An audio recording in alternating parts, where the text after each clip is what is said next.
弟兄姊妹平安，今天是2025年的7月28号。今天的经文是诗篇55篇16节到23节，以斯帖记第5章第1节到14节，歌罗西书第2章16节到第3章的第1节。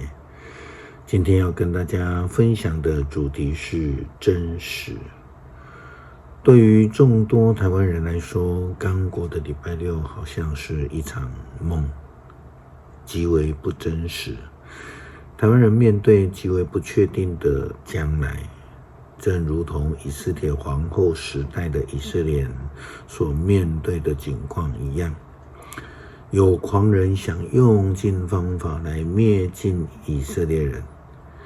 以斯帖记第5章第1节到14节的经文这样记载：在以斯帖进食的第3天，他穿上王后的礼服进王宫，站在王宫的内院，面对着王宝座的殿。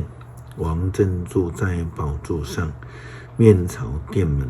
看见王后以斯帖站在外面，心生爱怜，就伸出了金杖。于是以斯帖走向前去，摸了杖头。王就问他：王后以斯帖啊，你有什么事吗？你想求什么，我都会给你，就是要我王国的一半，我也会赐给你。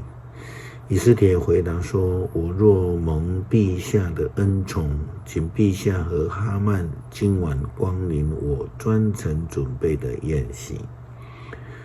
王吩咐人召哈曼立刻来，好一起赴以斯帖的宴席。于是王和哈曼一起赴宴。喝酒的时候，王又问以斯帖：你想求什么，我都会给你，就是王国的一半，我也愿意给你。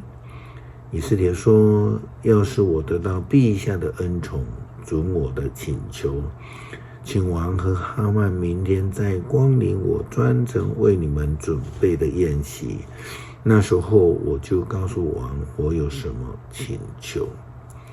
哈曼心情愉快地离开了宴会，但是当他经过王宫的门口，看见末底改坐在那里不站起来，连一点尊敬的表示都没有，就气愤极了。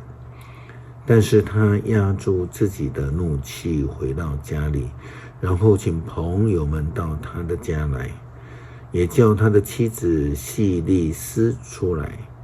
哈曼向他们炫耀自己的富有和众多的儿女，又提到王怎么样提升他的地位，使他高过所有的大臣和官员。哈曼又说，不但如此，王后以斯帖还专为王和我举行了一个宴会，而且请我们明天再去呢。于是每当我看见那个犹太人末底改坐在王宫的门口，我就觉得这一切对我毫无意义。他的妻子跟所有的朋友向他建议说，你为什么不下令建一座22公尺高的绞刑架呢？明天早上你可以请求王把末底改吊在上面，这样你就可以快快乐乐的去赴宴了。哈曼认为这样是好主意，就叫人造了绞刑架。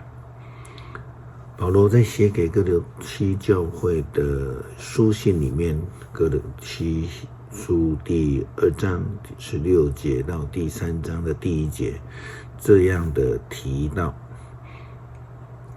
所以不要让人在你们的饮食、节期、月朔和安息日这些问题上面用条例来束缚你们。这一切不过是将来的事的影儿，基督才是实体。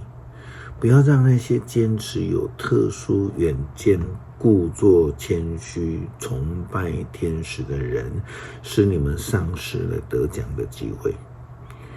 他们随着人的幻影，无故狂妄自大，跟元首基督断了联系。其实只有从身边的头基督，整个身体才能够得到滋养，借着关节经络互相连结，按照上帝的旨意逐渐生长。既然你们跟跟基督同死，摆脱那一些星宿之灵，你们为什么仍然跟世俗一样生活，继续说不可动这个，不可尝那个，不可摸这一类的禁忌呢？这类东西一经使用就完了，因为它们无非是人的规定和教训的产物。从表面来看，崇拜天使、故作谦虚、苦待自己的身体等等，似乎是明智之举，其实是对抑制肉体的情欲是毫无价值的。你们已经跟基督一起复活，就应该追求天上的事，在那里基督坐在上帝的右边的宝座上。唯有基督是实际的存在，唯有上帝是我们的坚定的依靠。即便是那一些恶势力以及他们的同路人的计谋，也都无法胜过上帝的保守。就如同圣经告诉我们的，我们这至战至轻的苦楚，要为我们成就极重无比永远的荣耀。真实的耶稣基督之荣耀，其实才是我们无比的盼望。诗篇55篇16节到23节，但是我要向上帝求帮助，上主一定会拯救我，无论早上、中午、晚上，我要向他悲欢申诉，他一定会垂听。我在战斗当中面临大敌，他要带领我从战场上平安归来。从太古掌权的上帝一定会听我，挫败他们，因为他们不肯改变，不敬畏上帝。我从前的同伴攻击他的朋友，他违背了自己的诺言，他的嘴唇比奶油还要滑，心里却充满仇恨。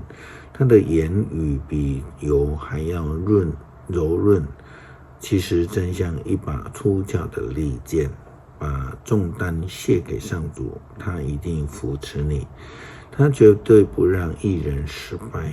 但是上帝啊，你要把凶徒推入死坑，你要使骗子夭折。至于我要一心信靠你。